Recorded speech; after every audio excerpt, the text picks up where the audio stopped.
Halo, selamat datang. Ini di Seminari KPA Ivan Siatik di Sumba Barat Daya. Tempatnya itu di Kalambunga Bangga, berhadapan dengan rumah budaya itu. Di sana rumah budaya Sumba. Kami berhadapan. Jadi di sini Seminari KPA Ivan Siatik. Jadi Seminari KPA Ivan Siatik ini seminari yang menerima para calon-calon imam yang mau menjadi imam. Itu mereka harus masuk ke sini. Mereka yang tamat SMA biasa, yang bukan seminari.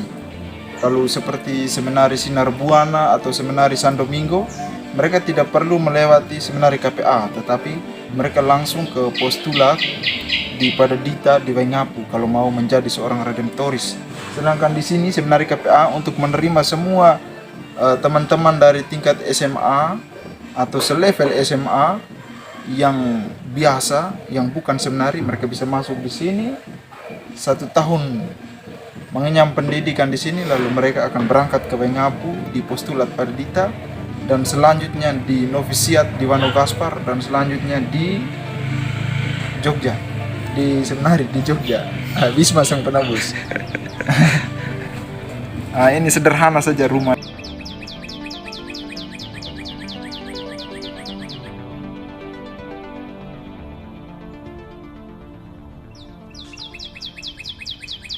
Pak Tersius, selamat siang. Bagaimana Pak Tersius, apa kabar? Baik kita. Bagaimana Pak Tersius? Aman kita. Ada sesuatu yang Saya hari ini, ceritakan begitu? ya saya hari ini secara khusus datang mengunjungi lembaga ini, KPA. Ini satu lembaga awal, lembaga dasar yang sebagai calon redemptoris harus melewati lembaga ini.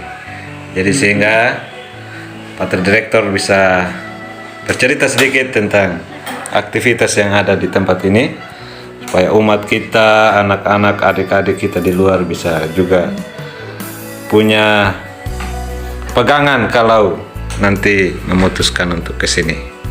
Oke, baik. Jadi kami di sini namanya Seminari KPA Beato Ivan Siatik, salah satu beato dalam kongregasi redemptoris. Karena Beato Ivan Siatik itu beato yang sangat muda, masih muda, sehingga dipilih untuk dipakai namanya dalam untuk lembaga Seminari KPA, karena Beato Ivan Siatik itu beato sangat muda. Dan berkaitan dengan rutinitas kami di sini, setiap hari itu pada umumnya seperti para seminaris yang lain di seminari yang lain, tapi di sini agak sedikit berbeda. Di sini, yang pasti bahwa kami bangun biasanya jam 5, bangun pagi jam 5. Setiap hari kami bangun jam 5, lalu setelah jam 5 itu ada teman-teman seminari, mereka siapkan diri untuk misa atau ibadat pagi. Biasanya kami misanya dari hari Senin sampai hari Jumat, sedangkan Sabtu itu ada ibadat kreatif atau ibadat saja. Dan misanya jam 6 tepat kami misa. Misanya minimal itu setengah jam, jam 6 sampai jam setengah 7. Setelah jam setengah 7, setelah misa itu mereka semacam kerja ringan, kerja pagi seperti sapu lantai ataukah lap kaca seperti itu. Jadi ada kerja pagi setengah jam begitu. Setelah kerja jam 7 tepat itu mereka sarapan bersama dengan staf di ruang makan.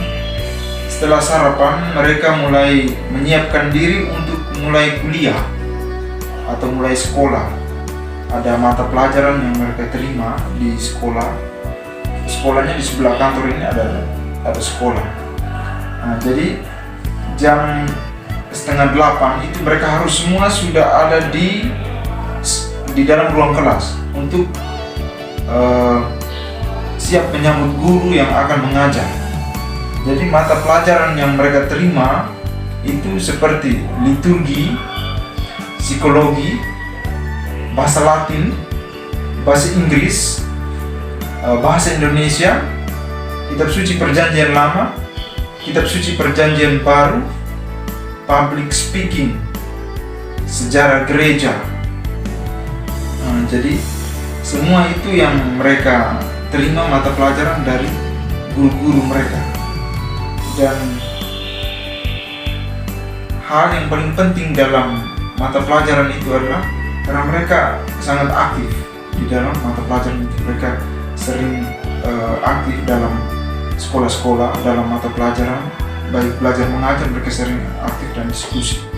Dan di zaman sekarang, zaman modern, jadi saya mau supaya para seminaris itu harus berpikir lebih maju, lebih modern, sehingga mereka juga bisa menggunakan alat-alat teknologi seperti komputer, dan juga mereka bawa HP, tapi HP mereka itu dikumpulkan, sehingga kalau setiap minggu ketiga mereka ambil HP dan mereka mencari informasi yang berkaitan dengan mata pelajaran atau sangat penting berkaitan dengan tugas, mereka bisa menggunakan HP dan mereka menggunakan internet yang kami siapkan sebagai fasilitas dalam pendidikan.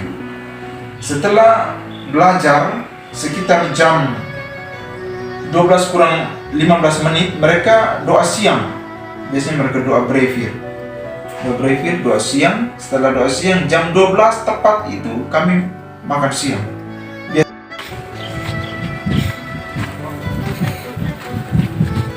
Ini apa ini Pak Gervas? Oh, ini lapangan sepak bola ini untuk anak-anak, teman-teman seminaris KPA, itu mereka biasa bermain bola di sini. Ini kan sedang pelebaran lapangan, jadi bisa main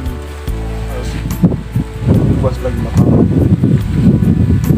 Disiapkan turnamen ke depan untuk parkirnya di sini. Ada lapangan voli.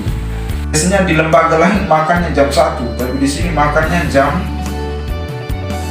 12. Dan makan jam 12 karena setiap hari itu hanya 2 mata pelajaran. Sehingga mereka makannya jam 12. Setelah makan mereka cuci piring lalu mereka istirahat. Sampai jam setengah 4 mereka bangun, ada bel bangun, mereka bangun.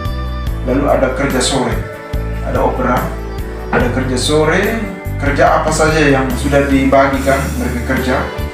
Lalu setelah kerja itu mereka mandi sekitar jam 6. Jam 6 itu mereka mandi. Lalu mereka langsung ke kelas, mereka belajar sore. Mereka belajar sore sampai jam 7. Jam 7 tepat itu mereka makan malam. Jadi kami makan malam bersama. Setelah makan malam itu mereka ada yang cuci piring, cuci gelas, lap meja, bersihkan itu kotoran-kotoran yang ada di meja, sisa-sisa makanan. Lalu setelah sambil menunggu mereka yang selesai cuci piring, kami yang lain itu bisa duduk santai, ada yang bisa baca koran dan lain sebagainya. Setelah semua selesai, kami akan bukan brevir tapi kompletorium atau ibadat malam bersama di kapela. Setelah ibadat malam bersama, mereka ada belajar malam. Mereka belajar yang ketiga, belajar malam. Setelah belajar malam, jam 10 tepat mereka semua harus istirahat. Harus pergi tidur jam 10 tepat, karena bangun nanti jam 5, sehingga mereka harus pergi istirahat. Dan itu dilakukan setiap hari, kecuali hari Rabu. Hari Rabu itu malam ada rekreasi, sehingga setelah makan dan doa mereka langsung menonton TV.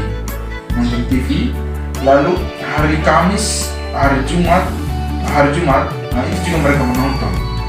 Juga hari Minggu mereka menonton. Biasanya hari Minggu itu beri kebebasan untuk mereka menonton apa saja sebagai cara untuk menambah pengetahuan mereka tentang pengetahuan yang luas. Mereka tidak belajar hanya kitab suci, tapi pengetahuan luas tentang tokoh-tokoh yang kita pelajari, tokoh-tokoh teologi atau tokoh-tokoh filsafat atau tokoh-tokoh inspirator yang kita bisa buka di YouTube. Itu mereka bisa menonton bersama untuk menambah pengetahuan mereka.